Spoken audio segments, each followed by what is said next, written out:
Hey guys, welcome back to the channel. So today I wanted to try and answer a question I get asked a lot, and that is, why did I choose to buy an Automatic Evo 10 over the manual? As you can see, my car has the SST automatic transmission, which is a twin clutch transmission. So yeah, no clutch that I'm operating. Car can be driven in fully automatic mode. I don't actually drive it that way. I always drive it in the manual setting, so using the paddles or the shifter down there.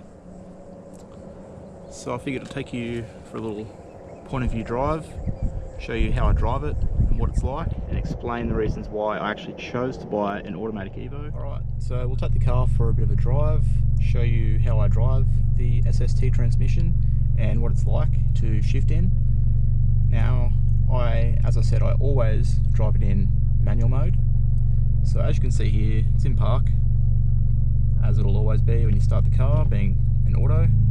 Go down to drive just like you would any other normal automatic gearbox, and like a lot of other ones, you go across so you can shift. It's in manual mode now. You also see it says S Sport there in the dash.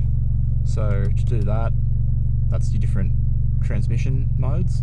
So normal is going to be basically normal. It's going to slip the clutches a lot to try and mimic a conventional automatic gearbox and make it feel as smooth as possible. Now, I don't ever drive it like that unless I'm using cruise control. It's actually not good for your clutches. So if you want to prolong the life of your clutches, you want to always drive it in Super Sport mode or S Sport. So to do that, you just tap up your little button here and hold it. It'll go into S Sport. So yeah, like I said, I'll always drive it in manual mode. It's actually a lot of fun to drive.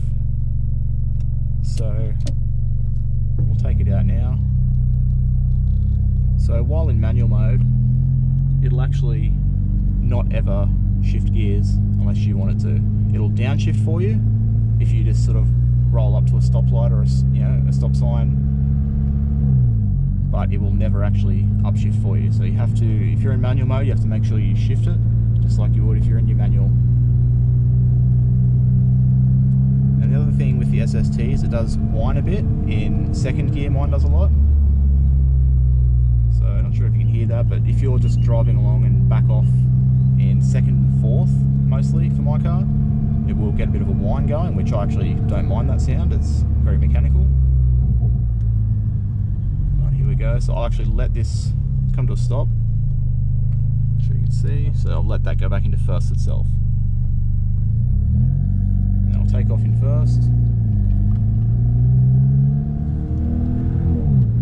And shift into second.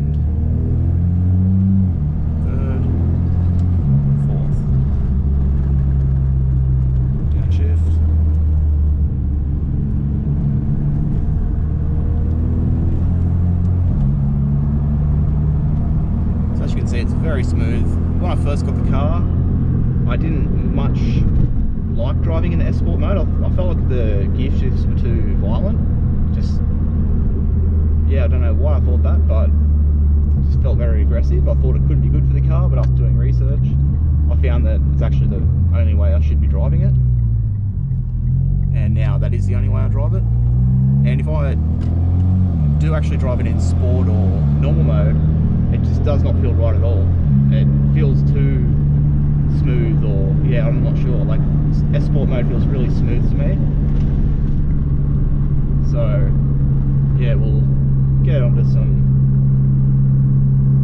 longer roads and I'll go through the gears a bit more and try and show you how it will hold boost in between the gears. So I don't have my boost gauge in the car yet. I actually only have my wideband gauge up there. Boost gauge I've got at home. I just need to install it with my pod that'll go in here. But so at the moment I'm just having to rely off the Torque Pro app. So you can see that's my boost there. So we can keep an eye on that. If you can see it in the GoPro. When I'm in boost shifting gears, you'll actually see that it will hold the boost, which makes it actually a very quick car in the end, because you're always in boost when you're driving hard.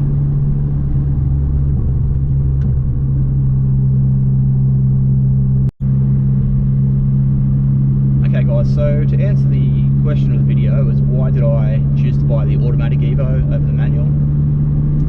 The easy answer is I actually preferred it. Now, all my previous cars were manual V8 rear-wheel drive, and they were generally a 6-speed manual transmission. When driving on the motorway at 100, 110 kilometers an hour in 6th gear, they'd barely be sitting above idle. So the Evo manual only being a 5-speed, when I was first looking at these cars, I thought, oh, that's not going to be a lot of fun on the highway. You'll always be sort of sitting at 3,000 or 4,000 RPM. I wasn't too sure, but I thought that can't be great on the highway. I did a lot of highway driving at the time. So I test drove the SST. I really didn't want it at the time. I was hearing horror stories and I straight away loved it. So I have owned automatic cars before that were just conventional autos and I absolutely hated them. When it came to this car, I drove it and the transmission was just so much better and different to the normal auto. Just always being in control, instant gear changes and holding boost between the gears. So I test drove this one mainly because it was the easiest Evo for me to test drive at the time. There wasn't as many manuals for sale. So I test drove this one just to get a feel for the car. And just absolutely loved the way it drove.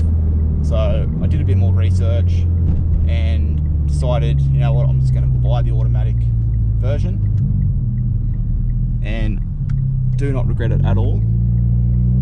So run you through some gears here. As you can see, instant shifts. My clutches are actually slipping a little bit, so I've had the car for 5 years and put a lot more power through it. It's, you know, E85 full bolt-ons now. It was completely stock when I first bought it, so it is a little bit more stress on the clutches. They can handle up to 300 kilowatts at the wheels, or 400 horsepower at the wheels if you go by horsepower stock, but obviously this car being 10 years old now, 11 years old this year, and a lot more power being put through it, still on the factory clutches, it's lasted well, but they are starting to slip now. When you're driving, it's fine. Just on takeoff, it'll kind of hesitate while it lets go of the clutches. It can be annoying. My fiance's car, which is the Rally Art Hatch, which I did a video on recently, her clutches are perfect. It takes off instantly from a stop. So mine were like that maybe 5 years ago, not even as good as hers, but yeah, it's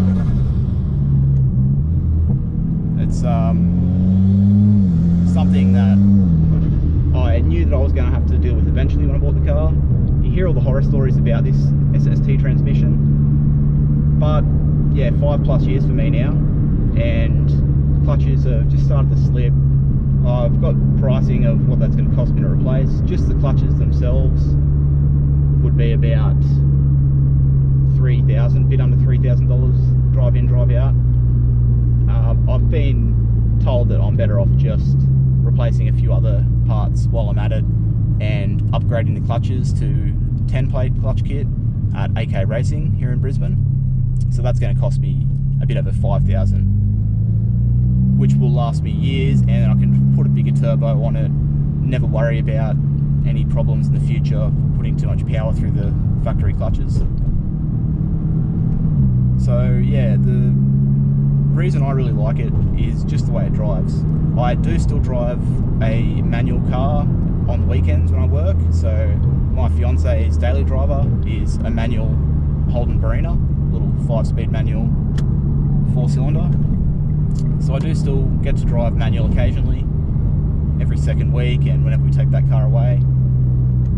Sometimes I feel like I miss it, but then I still get all the fun of driving with this car. So I actually find it really fun, this transmission and setup, just with turbo 4-cylinder and a dual clutch auto. Now I've driven a couple of manual Evo 10s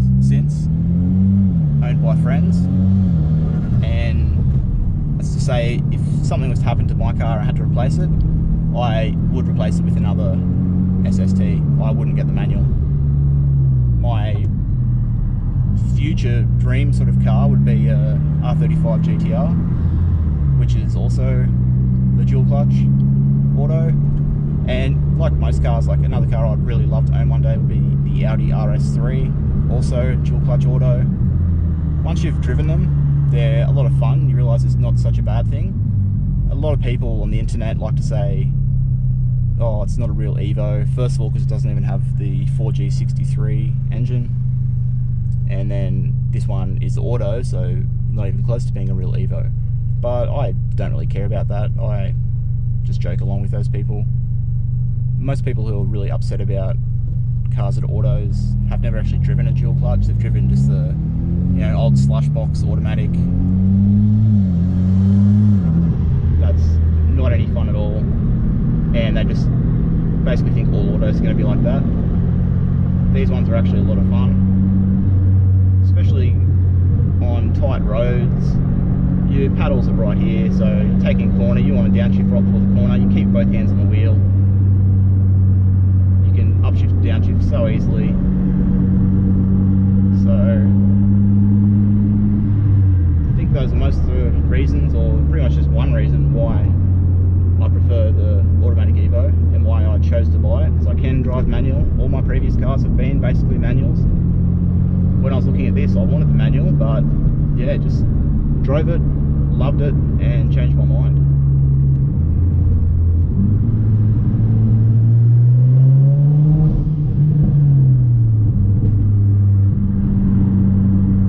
So yeah, very smooth shifts, a lot of fun to drive in my mind. If you don't like them, that's fine.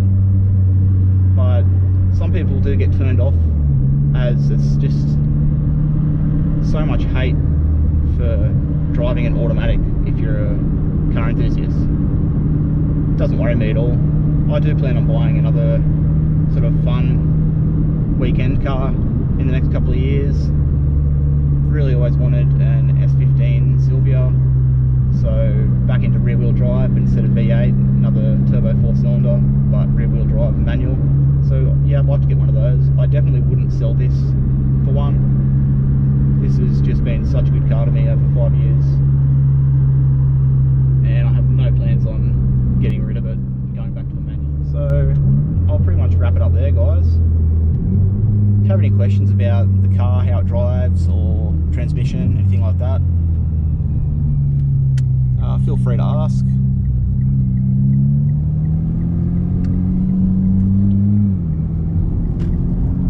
And I'll try and answer as soon as I can. But yeah, I'll catch you guys next time. Thanks for watching. Make sure you like and subscribe if you enjoyed the video. And thanks for watching.